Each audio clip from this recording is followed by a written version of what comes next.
Hello and welcome to another episode of Love and Citizenship.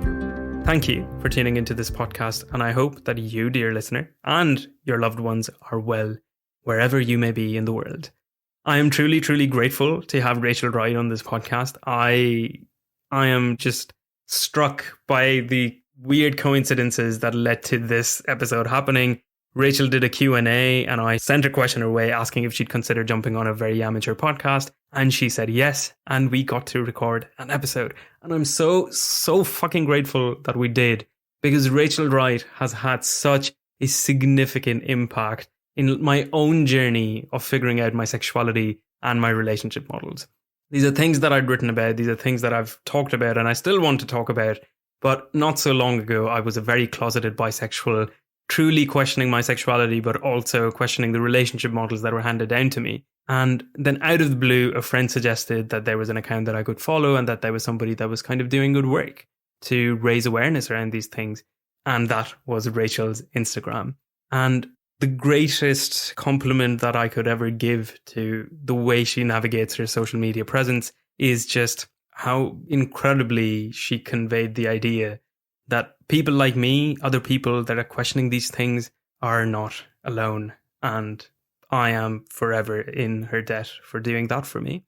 And Rachel, for those of you that do not know her work, is a sex educator and therapist based out of the States. And she does some truly incredible work. And I genuinely cannot recommend enough that you go follow Rachel Wright this very instant. Honestly, pause whatever you're doing and go follow her. Because the way she navigates her social media presence and how community driven her work is just truly incredible. And the authenticity, the vulnerability. There's a lot of this that we talk about on the podcast, but genuinely, please do go check her work out, check her social media handles. It's all linked down below. And if you like this conversation, I would encourage that you check out the other episodes that are on this podcast before, but also the ones that are coming forward. So do subscribe, leave a review if you like what you listen to. And if you want to throw some money in my piggy bank, there is a Patreon link down below. There's 3 different tiers. You can sign up for whichever tier you want. There's benefits as well. A lot of my creative musings, drafts, early access to these podcast episodes. But that'll all be linked down below.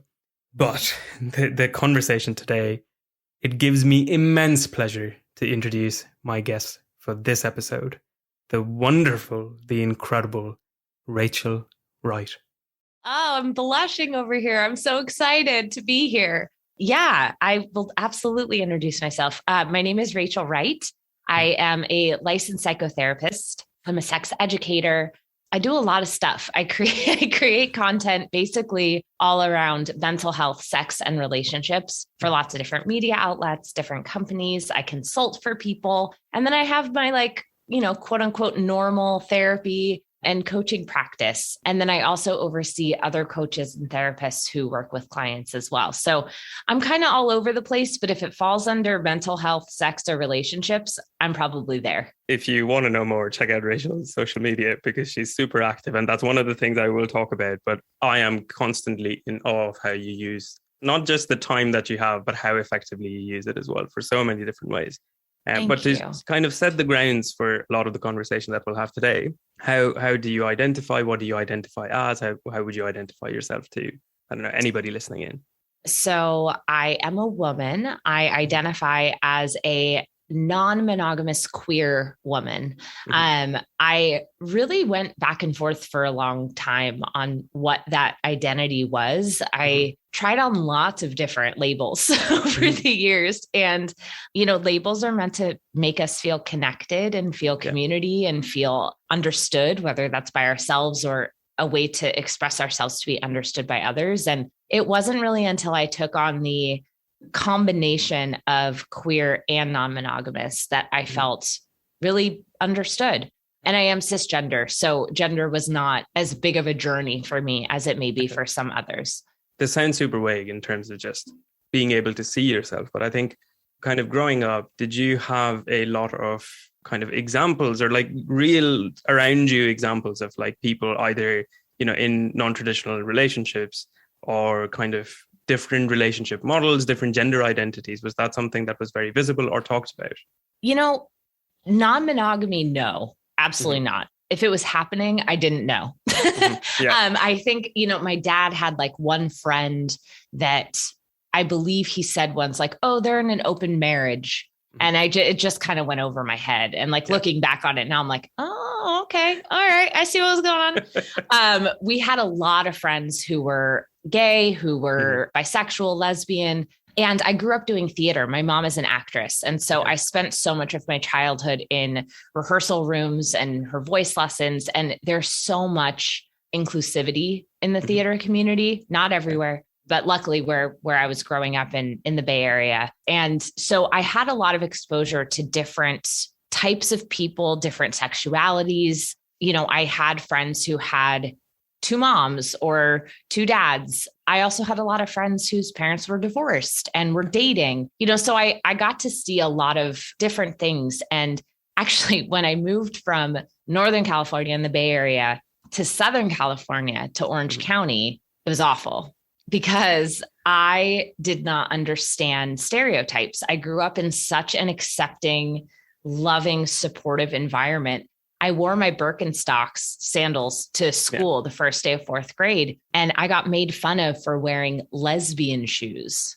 And I came home and I asked my mom, I was like, I don't understand, because we had so many lesbian friends, right? And I was like, I don't understand. I'm 9 years old.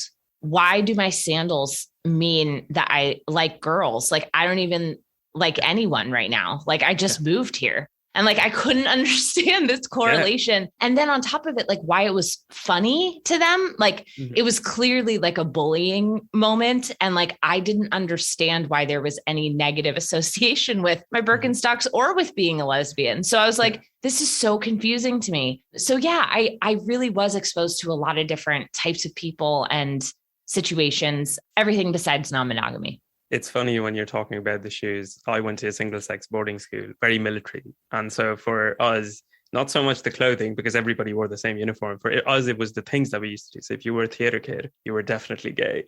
Or like, if you wore scent, you were definitely gay. It's weird. It's weird how kids come up with these things like, oh, you're wearing lesbian shoes. Like, what's a lesbian shoe? Exactly. Exactly. And, it's so funny too, because in high school, most of my boyfriends or like guys that I quote hooked up with, whatever that meant at the time, they were all in choir and drama with me.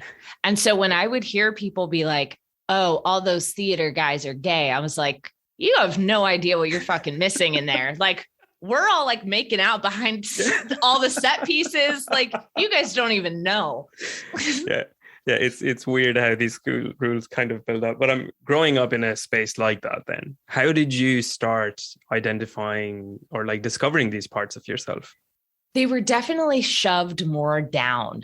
It's really fun when I reflect on high school, even as I was telling you that story, I very clearly had feelings for a couple of my best friends who were women.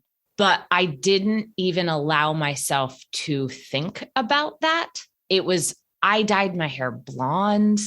For those of you who don't know what I look like, I have very natural red hair, which I wanted to chameleon myself and be a part of this like blonde, thin. I'm also not thin, like I just wanted to be like everybody else. And it really stopped me from exploring pieces of me.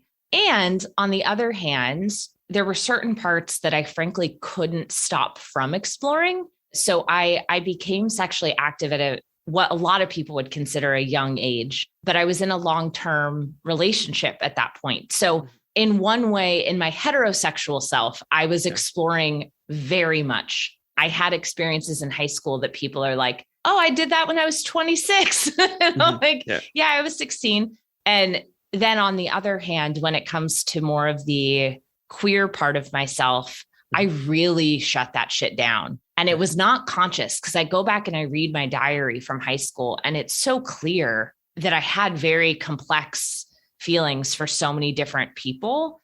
But in the moment, I never thought that. And I never even gave it a second question. It wasn't until I was 19 and I developed a very significant crush on my boss. I was working for a bank at the time and part-time, and my boss was a woman. And it was so overwhelming that there was no like pushing it down to the side. Like I was like, I mean, I felt like I was 12 years old again. It was so full body experience. And I remember telling my best friend, I really like my boss and I like her like I usually like boys.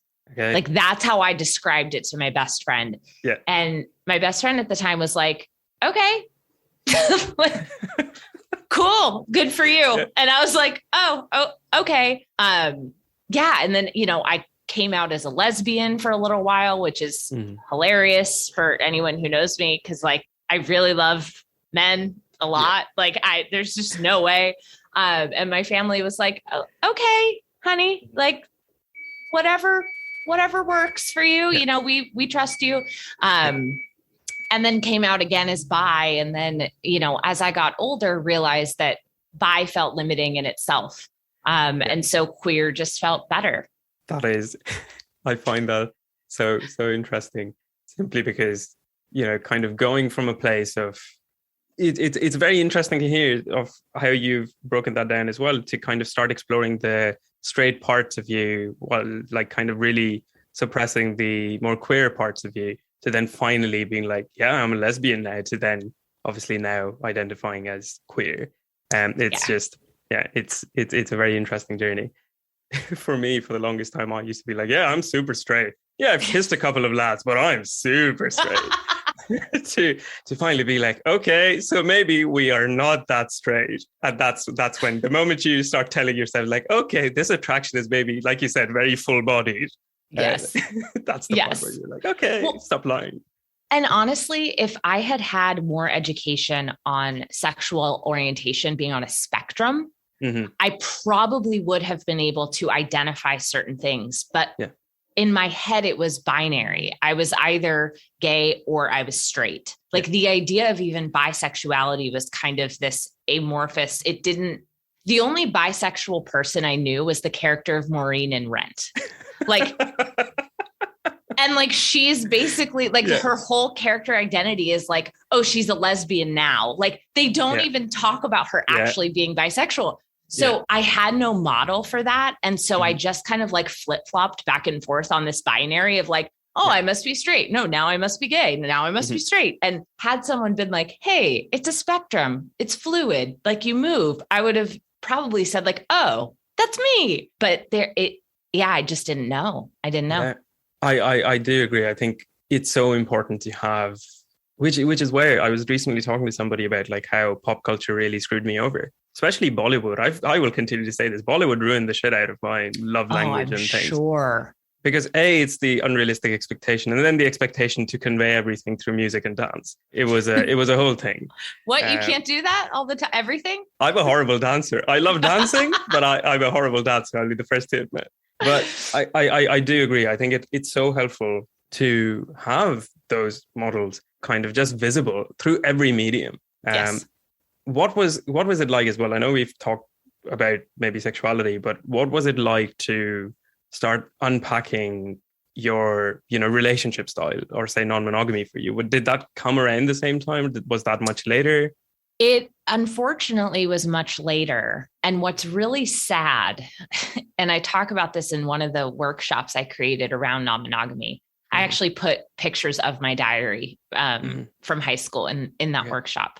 My diary is so clearly me saying, I've been with person A for, a year and a half.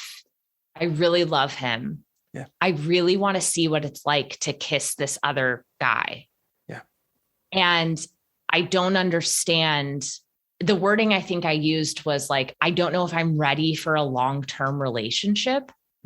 Like, because again, it was this binary of I'm either able to kiss this other guy, which means I'm single, or I get to stay with this person I love. Yeah. And those felt like the only two options. And the analogy that I use now is it's like someone took me to an food from around the world, all you can eat buffet. And they were like, here, Rachel, here is all the food. It's so good, but you can only try one cuisine at a time and you must commit to it for 6 months. And then you can try another one, not at the same time, because then you're a slut and that's bad. And like, that's how it felt to me. And so I, around the age of like 15 or so, became a total serial monogamist. And I hurt so many people because I did not know what I was actually doing. Because what I was doing was trying to have these, like, I was trying to be non-monogamous, but I didn't have the language. And so of course, then no one could consent. And like, it was just not great. And so while I did have many chunks of like happy, successful, monogamous time, none of them really made it until I met the person who I ended up marrying. And on our very first date, he told me that he had had sexual experiences with other men. He told me that, he wasn't sure if he ever wanted to do it again, but he wanted me to know that part of him. So I told him everything about me. And I told him that I had just learned in my master's program. It took until my fucking master's program in clinical psychology to learn about non-monogamy. I told him in my master's program, I learned about this thing called non-monogamy. This thing, and that indigenous people have been doing for thousands of years. I learned about this and I was like, I don't know how realistic it is for me to be monogamous for the rest of my life. And I was like, and I don't want that to take away from, like, I really like you. And I want to, and he was like, no, dude, me too. And I was like, oh, okay. And so that was the first relationship where we were monogamous for a very long time. It was actually 7 years, which is fucking wild because now I look back and I'm like, how did I do that? But we were monogamous for 7 years and we checked in constantly. Like every 6 months or so, we would be like, hey, are you feeling any desire to like talk to other people? And it would be like, no, not really. Not right now. My focus is da, da, da, da. And eventually in 2019, we saw a show in New York and there was someone that I saw and I got that same full body experience that I mentioned at the bank. And I was like, oh, fuck. And Kyle, my husband, looked at me and was like, hey, remember that conversation about non-monogamy? And I was like, yeah. And he's like, do you want to see if she'll go out to drinks with you and like, you can have the space to explore this? Yeah. And I was like, yeah, I do. And it was at that point that we opened up and started practicing non-monogamy and haven't looked back since. It's just, I didn't really realize for a long time that I could identify as non-monogamous and then choose to actively participate in it or not, right? Like, again, it was this binary of on, off, on, off. And so it's been a beautiful exploration and it feels so much more me. I have never felt more myself than since that time. I used to have panic disorder and like, I stopped having panic attacks. Okay. Like it really being myself helped me truly live a life that was healthy. Yeah. Two things, as you were saying that. The first one, this is the funny one. It's funny you say you first discovered the term non-monogamy during your master's. I was in second year of my undergrad and I've forever been fascinated by the Aztecs and the Incas. And I came up across this basically mammoth text about Tenochtitlan and everything that used to happen there. They were non-monogamous. And I was like, what is this wild thing that these people are practicing? Also, where can I find some? Yeah. But obviously, there's still a long journey to go of like discovering and letting those parts of myself be seen. The other one that you're talking about, and I think this is the prelude to the question I'm about to ask. For me, you were the first, you and Kyle, your marriage was the first one that I've seen in a very public way where it's working. Because the cautionary tale of non-monogamy is the moment you open, it's a dumpster fire, whereas it's not. Yeah. And I'm very curious, what has that been like? And also what has just like your sexuality and your relationship style kind of now giving that part of yourself complete permission to exist? What has that been like as well? Oh man. So first I want to, the dumpster fire thing is so interesting because it's true. And a lot of people, especially clients that I work with, because this is interesting, right? Because I have my own experience. And then also I would say like over half of my client load are non-monogamous folks. And so I have a really unique experience of not only my own lived experience, but really being like deep in others' experiences of this process. And most of the time, this like dumpster fire experience that people have is not because they choose to start practicing non-monogamy. It's because the practice of non-monogamy unearthed insecurities that were already there, that were not being discussed. All of a sudden, the communication issue that you had around money is like front and center because who's paying for dates, right? Like it's not the non-monogamy itself that creates the issues most of the time. It's the opportunities that it gives you to communicate. And quite frankly, because we're not taught how to communicate well, then people are like, I don't know what to do with all of these new emotions and like all of this logistical stuff. And then we see the dumpster fire. So I want to name that like, it's really most of the time, it is not the actual non-monogamy itself that's creating it. It's the stuff that it unearths. So it's been a wild experience. You know, when we first started, we were dating separately most of the time. And we started going on dates with couples, and really like we would meet these couples and like one of us would kind of jive with one of them, but like the other wouldn't, or we thought we would jive with them and be on a group text where we all agreed to stay there. And then the gentleman in that heterosexual relationship would like side text me. And I was like, dude, like, what are we doing? And just, it was like this endless, like, ugh. And so we stopped dating together for a while and found it much more fun and interesting and supportive to our relationship to be dating separately. It wasn't until I messaged my now life partner, Yair, that then I found out he was married, and Ashley and I hit it off. And then I brought Kyle in, and then the four of us literally haven't stopped talking since that day. And now we all live together and are doing life together. And I really never thought, oh yeah, we're going to open up our relationship and then I'm going to be a 4-person family. And like it was never a thought. And just simply remaining open to the process and following my gut and following my heart and my instincts and brought us this beautiful family. And it's brought me and Kyle so much closer together in the way of there is nothing but honesty between us. You know, if our sexual relationship is not feeling as strong as another one of my sexual relationships, we can name that. And it's not a bad or scary thing. It's like, hey, there's this mirror up now. And so now I'm seeing myself in different situations and I want to bring this into our dynamic, right? Or vice versa. Let's say Kyle and I share something that I don't with Ashley or Yair. I can choose whether or not that's something maybe just for me and Kyle that we happen to share, or if it's something that I want to bring to my other relationships. And that's been one of the biggest eye-opening gifts of the whole process is everybody brings out a different part in us. And to be able to then bring that back to your other relationship or relationships is such a gift. And we do that with our friends, right?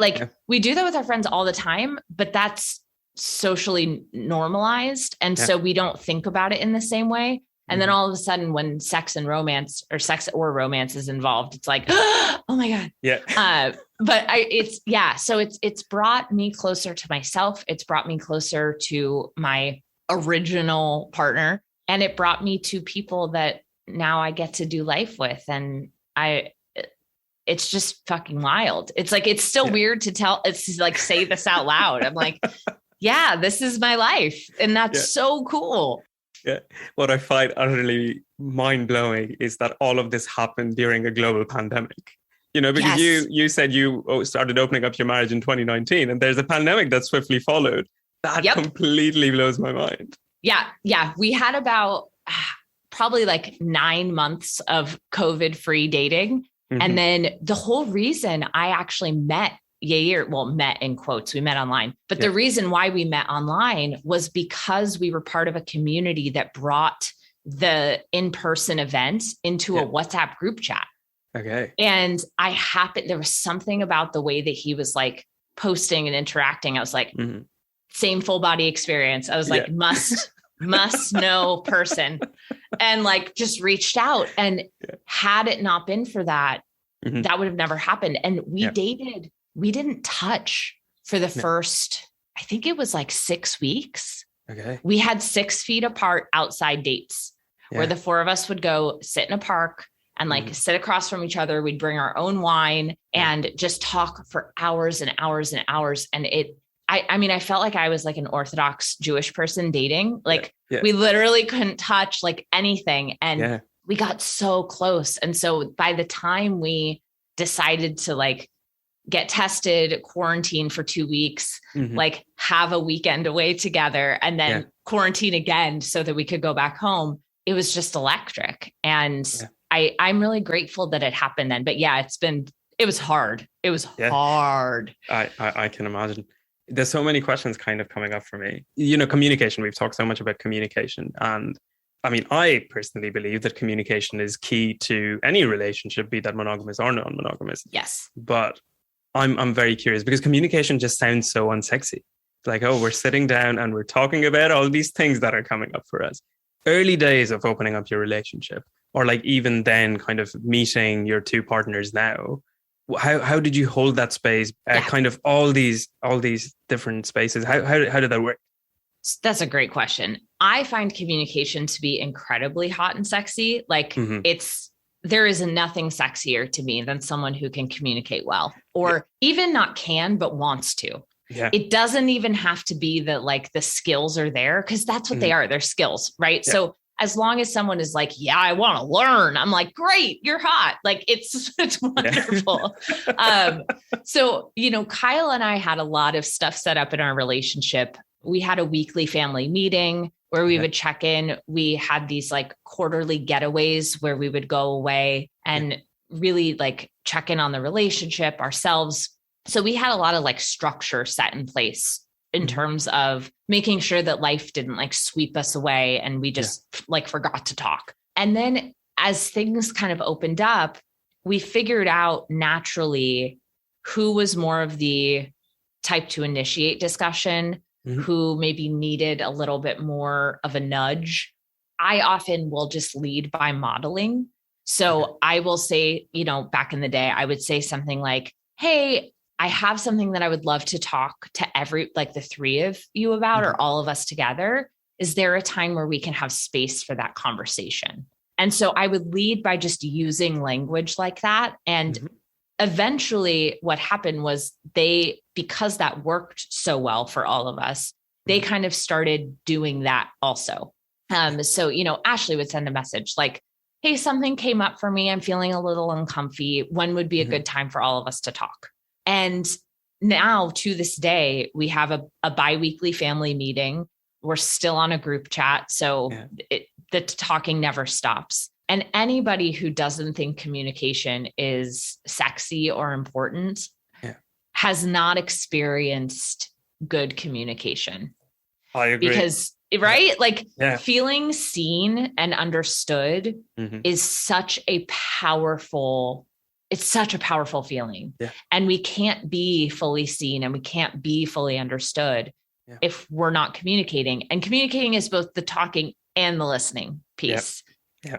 What happens? This is hypotheticals running in my head. What happens? Say, you're having the family meeting and a conversation is about, how, say, something that happened between you and Ashley that made Ashley feel a certain way.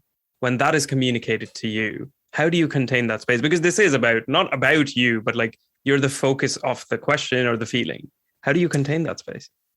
It's a great question. I usually start with reflection and then asking questions. Okay. The second that defenses or fear or anxiety show up, I know, and I'm not perfect at this by any means. I'm a human being also. So like, but Rachel, you're a therapist. Yeah. Human being first, therapist second. So yeah, I'll that is a trigger for me to put on my curiosity hat. Okay. And if I can then come from a place of curiosity and wanting to understand, we will then get a lot further. And that's something that I work with clients on as well. Is like when we can actually come from a place of, I want to understand your experience, not from a place of, oh my God, but you're saying that I did something that I didn't. Like we can talk about the logistics later. If you think that I yelled and I wasn't yelling and I was just frustrated, like we can nitpick that later. But the point is that someone perceives something and they're hurt. So like, let's tend to that first. And then we can talk about, hey, you know, you use the term yelling. And from my experience, I didn't perceive it that way. Can you tell me what happened or what I did that created that perception or experience for you? And then you learn how to be a better partner to that person and not just a better partner in general. Yeah. Oh, that is. And the first time that happens as well, where you're heard without like defense or like without the need to be like, oh, but this is not how I intended it to be, is magical. Because as you were saying there, this is like one of the early non-monogamous relationships that I was part of. And I was experiencing jealousy. And I have a question about jealousy that I'll chat about as well. And instead of being like, you made me jealous, I was terrified. I was dead terrified. It's like, hey, you went on this date and X and Y and Z happened. And I love that is something you experienced, but it brought something in me. Can we just talk about this? And instead of being like, oh, you're jealous, this shit, I was like, yeah, tell me how you're feeling. I was like, wait, sorry, what?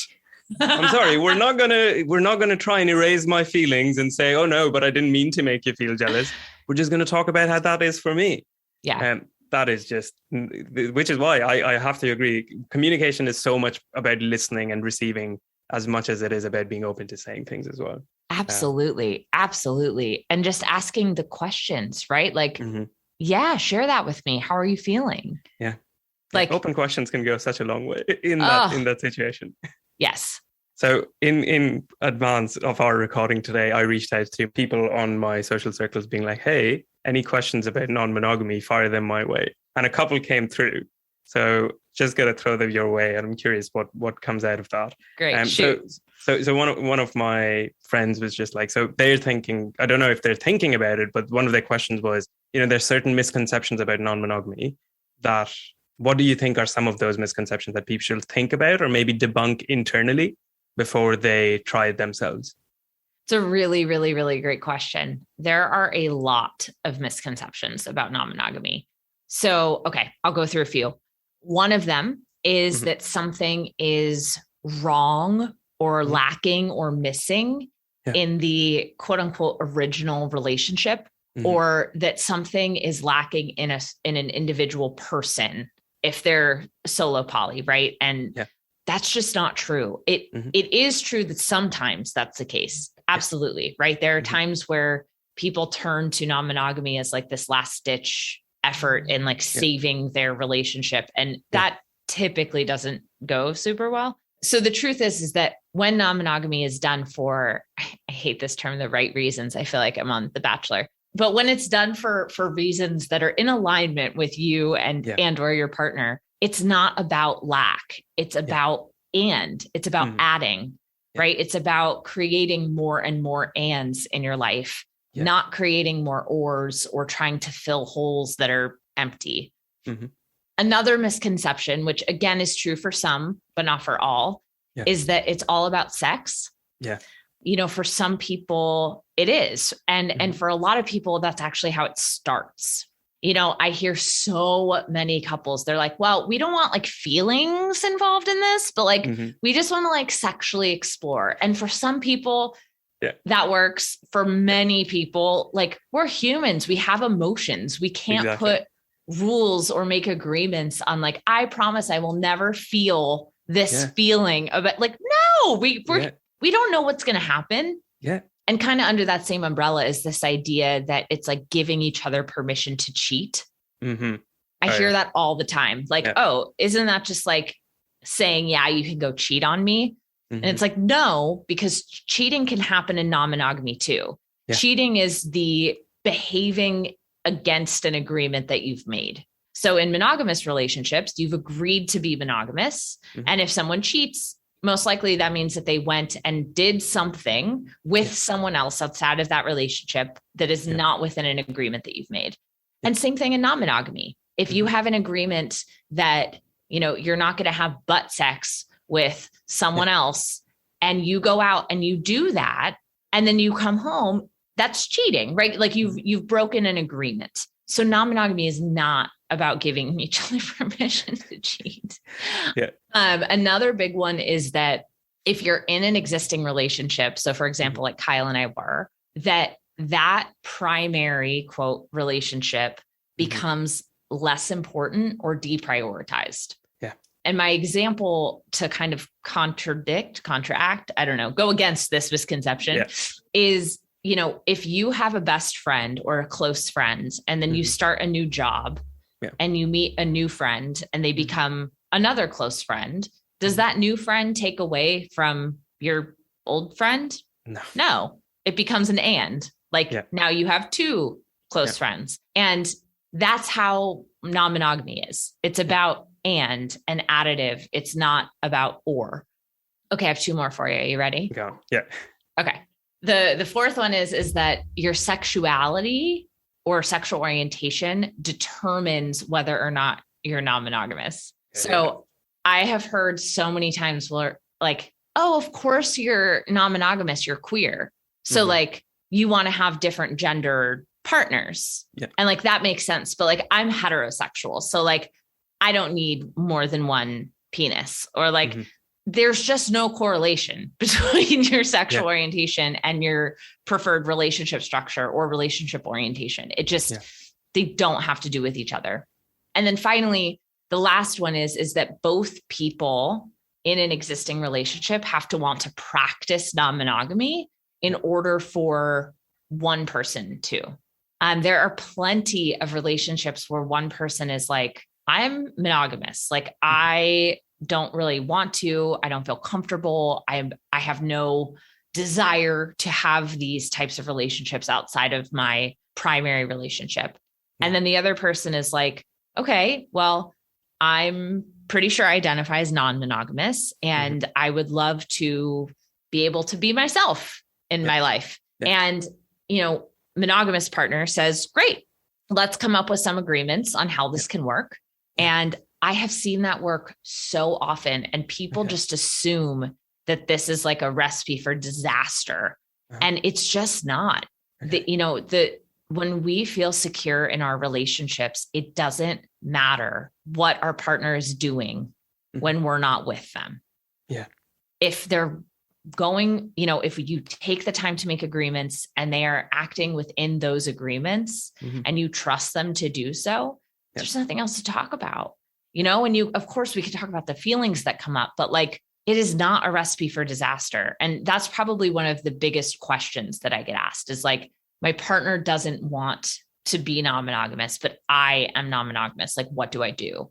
And the answer is not stuff down who you are for the rest of your life and pretend you're someone else. Like that's going to lead to a lot of issue. And so while it may bring up issues at first, when you bring this up, it's not going to create more issues than if you pretend to be someone you're not for the rest of your relationship. I promise. The latter is a recipe for disaster, whereas the first is an opportunity for sexy as fuck communication. Exactly. Yes. Yeah. I also think there's the fundamental divide between viewing love as like something that is scarce and viewing love as something that is abundant. And I mean, I firmly fall on the camp of abundance. And because it is, I mean, you said it, it's why do we view friendships in a different lens, but suddenly there's romance and sex involved, or can be. And suddenly we're like, oh no, this is something more like sacred. I'm curious, were there any myths that you had to unlearn or debunk for yourself as you were opening your marriage up? It's a great question. I think by the time Kyle and I were at the point of pulling the trigger on this, we had done a lot of that unpacking. I was really ready between understanding what it was academically from, my master's program, which again is like so ridiculous that's where I learned what this is. Between that and then also having clients over the years that were non-monogamous. Yeah, I didn't really feel, I felt very confident in our decision and happy for Kyle and myself and now all four of us. Yeah. Yeah. Here's another one. This is one that I absolutely love to hear answers about. Is jealousy normal in non-monogamous relationships? And how do you handle jealousy that may come up? So here's my question back. Isn't jealousy normal in all relationships? Exactly. Like I've been jealous of friends. Yeah. I have certainly been jealous in monogamous relationships. Yeah. And I have certainly been jealous in non-monogamous relationships. Like, that's like, to me, that's the same question is like, is sadness normal? Like, yes, it is an emotion that we experience. And jealousy is so interesting because we often view it as like an indicator that something is wrong, or like, oh, I'm feeling jealous. We got to shut this shit down. And no, please don't. Jealousy is really a collection of emotions made up of, so think about it as like a big cloud. And there's like lots of different emotions that create jealousy. It's not a primary emotion like happiness, sadness, anger. And with jealousy, yes, it is deeply uncomfortable. Like, I don't want to sugarcoat it for anybody. There have been times where I literally have thrown up because I have felt so uncomfortable in the emotional experience of jealousy. I've stayed awake all night. You name it, like I've been there. Yeah. And I get that is deeply uncomfortable because anything new for us as human beings is deeply uncomfortable. Our brains have not evolved past the point of new equals uncomfortable equals get me out of here. We hit that discomfort and we're like, fight or flight. I gotta go. I hate you. I'm out. Like, we just start acting not like ourselves. So jealousy, yes, is completely normal. And I actually have a workshop called Navigating Jealousy and Non-Monogamy because it is such a big topic for people. And it's really not that complicated in the way that it's an opportunity to ask, what is making up this feeling? Yeah. Do I feel insecure about something about myself? Am I feeling insecure about something in the relationship that is currently feeling jealousy? Am I missing something? Am I watching someone else get something that I want? Am I scared that this person is going to leave me? Yeah. All of these things can manifest into what we describe as jealousy. And I think it is a beautiful invitation to learn about ourselves, learn about our relationship, and figure out what types of reassurances you need both on a day-to-day basis and potentially like when your partner goes out on a date. Is there something that's helpful to hear or to experience before they go, to just ease the feeling of like, danger, they're going away, which is normal, right? Because so many of us, most of us are brought up and socialized in a mononormative society. So we have things programmed in our brains about monogamy that we don't even realize. And so when we feel threatened, when that feels threatened, we will often experience something that we then articulate as jealousy. So yes, it's normal. It's normal as a human being, not just in non-monogamy. And depending on the source of the jealousy will then depend on what the coping mechanism is. And there's also no shame. Like I said, I've stayed up all night. I've gotten physically sick. Like when we're feeling new things, sometimes we have to just feel the new things and let it be. And it sucks in the moment. I wasn't happy I was throwing up. I wasn't happy I was awake all night, but that wasn't awake all night for 2 weeks, right? It's one night that I can now look back on and say, wow, I was so scared.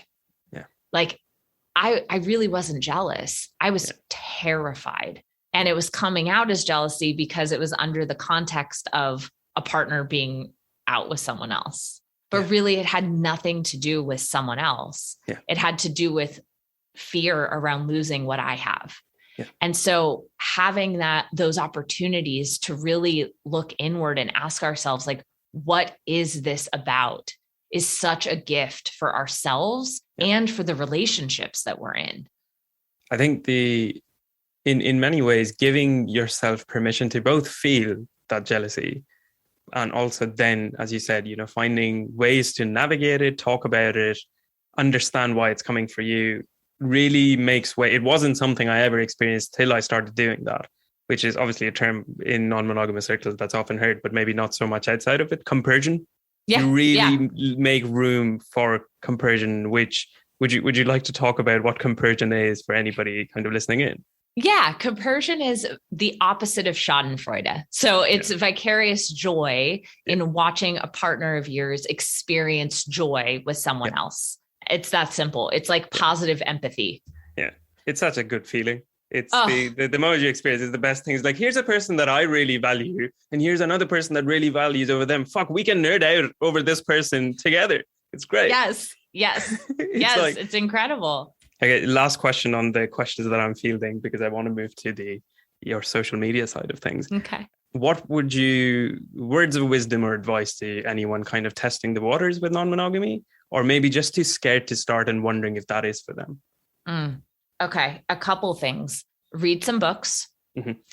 Come to one of my support groups. I have a donation-based non-monogamous support group, and there are a lot of people in that position that come. They're like, we have read a lot of things. We've learned a lot. We think we want to dive in the pool, but like, ooh, we're not sure. And so finding community and hearing other people's stuff is so helpful in understanding if you want to take that step. The other thing that I would say is like, give yourself and your partner compassion and patience, and acknowledge that because you're going to take a step, or if you take a step into something new, that you're going to stumble.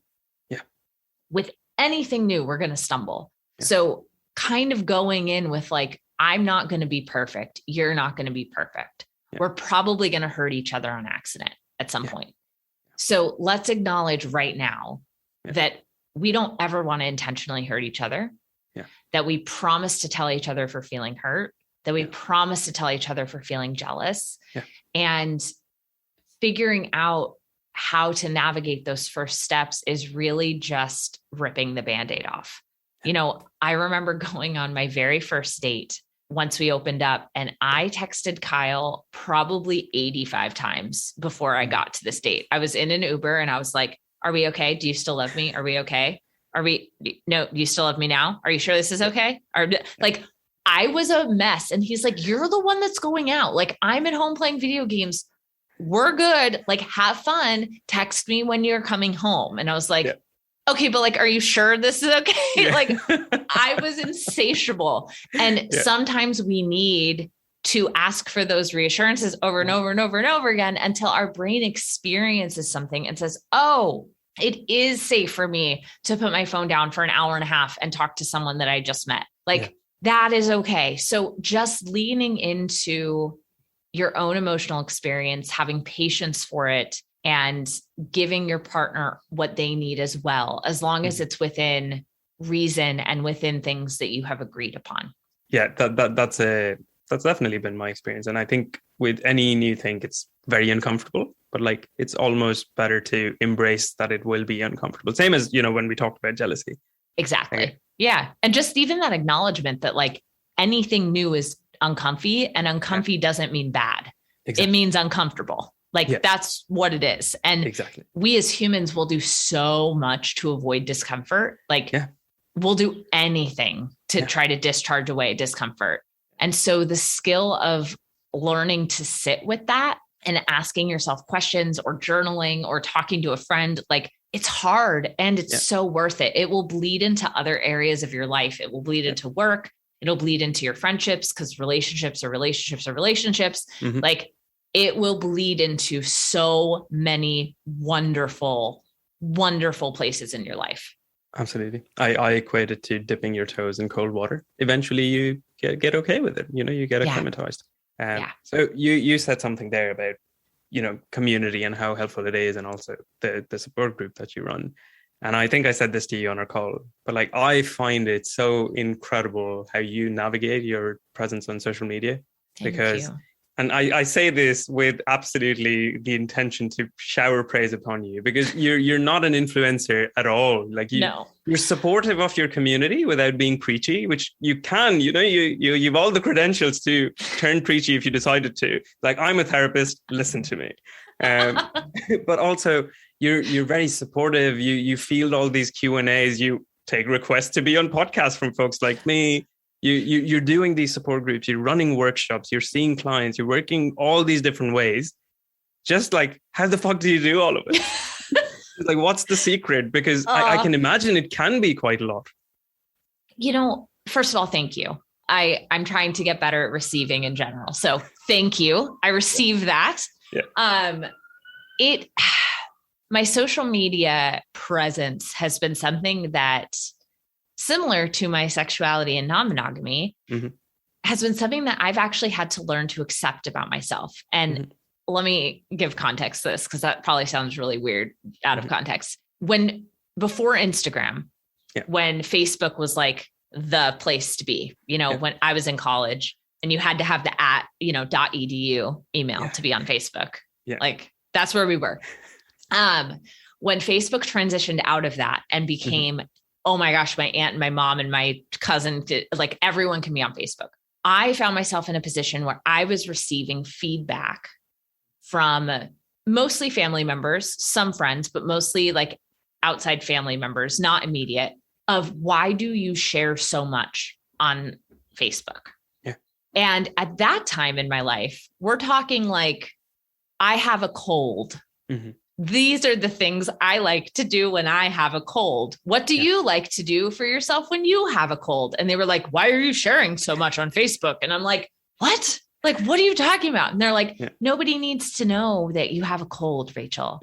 And I'm like, yeah, but if someone else has a cold and they read my post and they start discussing what remedies, like, maybe they'll feel less alone and maybe we'll all learn new remedies for colds. Like, the idea of showing up as myself was so innate that it didn't become a choice until I realized that so many people were against it and didn't understand it. And it became a little harder, when I became a therapist. Most therapists are very private about their own lives. And I completely respect that. Everybody has their different way of doing therapy. And that includes when they're not in session, right? That can be, I want to be a blank slate for my clients. I don't want them to know if I'm married, if I'm gay, if I live in a hut, if I live in a home, like, they just don't want them to know anything. And that's cool. Like, that works for some people. And there are clients out there that look for therapists like that. I'm not like that. I want my clients to know that I am a human first and a therapist second. And being a therapist is my job. It is the career that I have chosen. And it's part of who I am, but it's not all of who I am. And being a therapist doesn't mean that I also don't have anxiety and depression.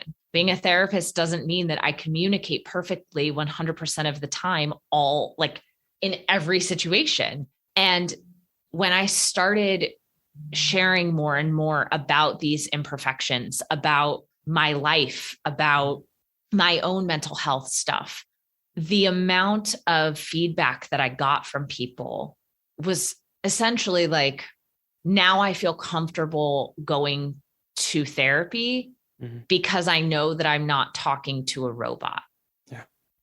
Like, I know that you understand because you have shared your experience. And that is such an incredible feeling. So in terms of like the internal process, that's really how it's been. And now it's a very conscious choice. I know that I have colleagues that are like, I don't get it. Like, I don't understand why you share so much. Why does anyone deserve to know so much about your life? And to me, I've never seen it like that.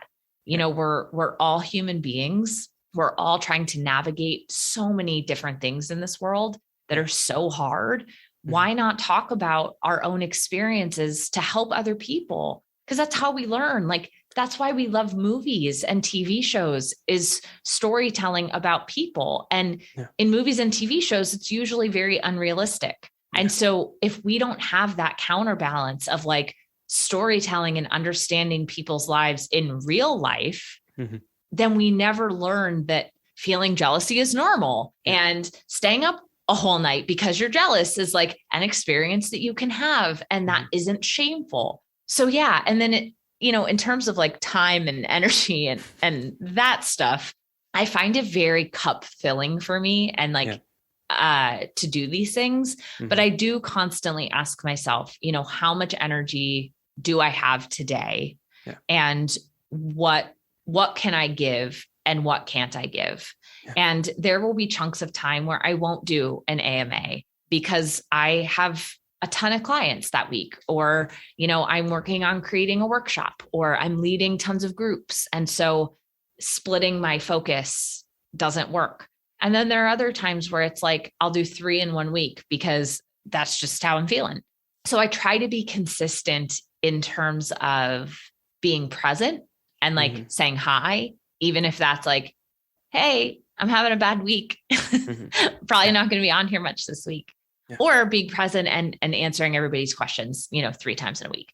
But I love it. I love the community that I've been able to curate through it. And, those people then meeting other people who are like-minded, being open-minded. And it's really interesting, and then I start to post about political stuff, and like my follower count will drop like 1,000 people in a day. And I'm like, bye, like, great, cool. You learned I'm liberal. Bye. Like, what did you expect? Yeah, exactly. So that's always fun to watch. And, it really, it's a humbling experience, and it just kind of helps me take things a little less personally. Yeah, I love it. I love my Instagram fam, as I call them. Yeah.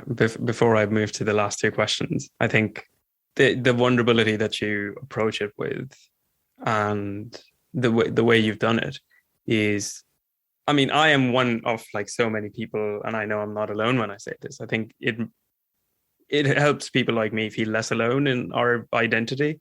And I know eventually I would have gotten to that place. I hope I would have, but I just want to say thank you. Thank you. That's why I do it. Yeah, you really do make a difference, and I know I'm not alone in saying that. Thank you. Here's my last 2 questions for you. I have a time machine, and immediately as I press enter, you're back in time to 10-year-old Rachel, or 9-year-old Rachel actually, who's been told she has lesbian shoes.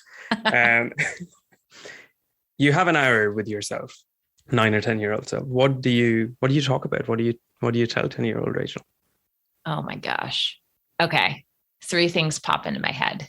Don't be afraid of receiving, whatever that is. Receiving pleasure, receiving compliments, receiving gifts, receiving, just receiving. Don't be afraid of receiving.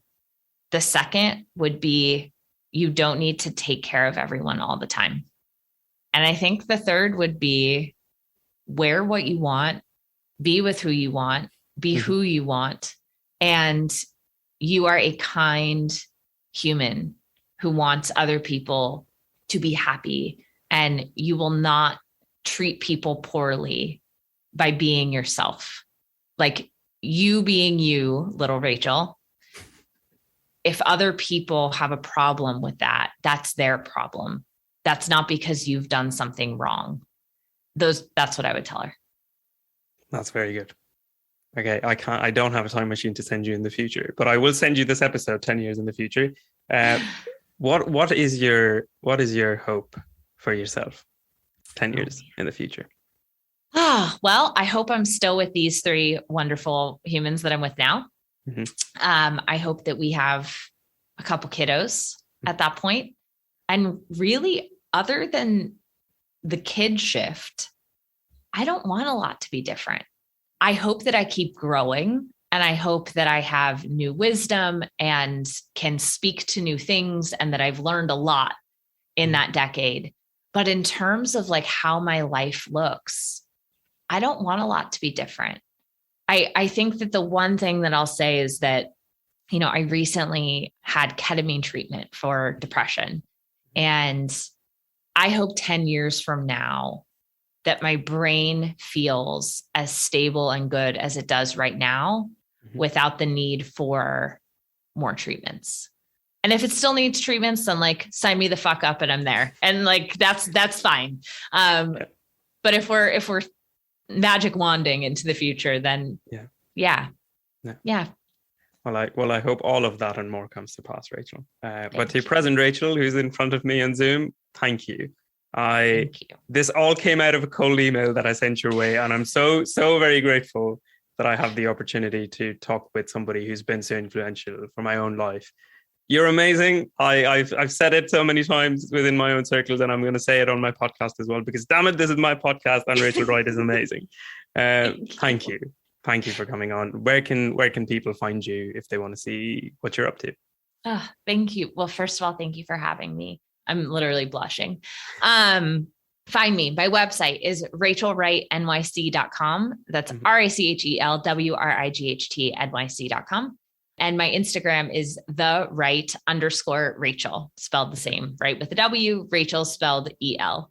Those are my two main places. I'm also on Twitter, not as much. Tweet about The Bachelor sometimes. I'm not really as active on there. Yeah. So those would be the two main places. Okay. I'll leave all of this down kind of in the show notes, but thank you, Rachel, again for coming in for the episode today. Thank you for having me. Thank you for listening to this episode. We have another episode out next week on the Wednesday. And if you like what we do and the work that we're putting out, do consider joining our Patreon. Till then, this has been Love and Citizenship, and I will catch you in the next one.